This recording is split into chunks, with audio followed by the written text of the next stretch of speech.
میرے نبی پاک صلی اللہ تعالی علیہ وسلم پسند نہیں کرتے رشتوں کو توڑا جائے، اور اس قدر زیادہ حضور ناپسند کرتے کہ ایک دن حضور صحابہ کرام علیہم رضوان کی مجلس میں بیٹھے تھے، محفل میں بیٹھے تھے، اور ڈھیر سارے لوگ حضور کی محفل نور میں حاضر تھے۔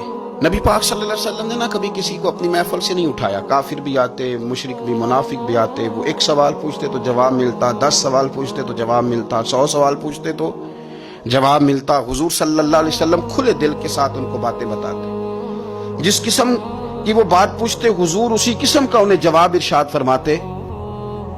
لیکن آج محفل جمی ہوئی تھی، صحابہ فرماتے ہیں بہت سارے لوگ تھے، اچانک نبی پاک نے ایک جملہ ارشاد فرمایا بھی آج اگر ہماری محفل میں کوئی ایسا شخص موجود ہے جو رشتے توڑنے والا ہے، جس نے اپنے رشتے توڑ رکھے ہیں، تو وہ میری محفل سے اٹھ کے چلا جائے۔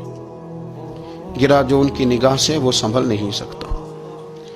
اگر کسی نے رشتے توڑے ہوئے جان بوجھ کے بغیر کسی شرعی وجہ اٹھ کے چلا جائے، اس محفل میں نہ بیٹھے، اتنی بڑی بات۔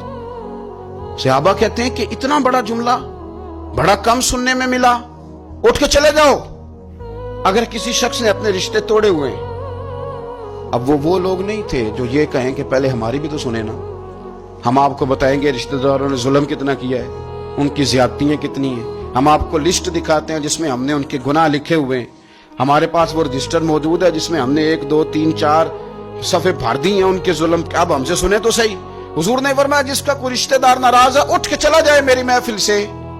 ایک نوجوان اٹھ کے گیا اور اس نے بھی جا کے بحث کوئی نہیں کی، کہتے میری خالہ ناراض تھی، جیسے بھی مجھ سے ہو سکا نا میں نے خالہ کو راضی کیا۔ کیوں؟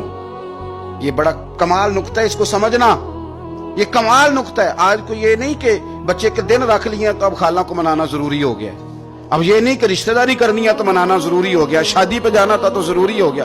آج خالہ کو منانا اس لیے ضروری ہے کہ مدینے والے رسول نے کہہ دیا اٹھ کے چلے جاؤ۔ حضور کی رضا کے لیے، نبی پاک کو راضی کرنے کے لیے آج ضروری ہو گیا، ضروری۔ کریم نے فرمایا جس کا کوئی رشتہ دار ناراض ہے اٹھ کے چلا جائے، کہتے ہیں جیسے بھی مجھ سے ہو سکا، جس طرح۔ اس لیے نہیں کہ الیکشن تھے تو ضروری تھا، اور جیسے تیسے بھی تھا ان راضی کرنا مقصود تھا، اس لیے کہ اللہ رسول راضی ہو۔ میں نے خالہ کو راضی کیا، آ کے واپس بیٹھا۔ اب رسول پاک علیہ السلام نے قول ارشاد فرمایا، بات ارشاد فرمائی۔ حضور صلی اللہ تعالی علیہ وسلم نے فرمایا سنو بھائی، اس قوم پر رحمت نازل نہیں ہوتی جس میں کوئی رشتے توڑنے والا موجود۔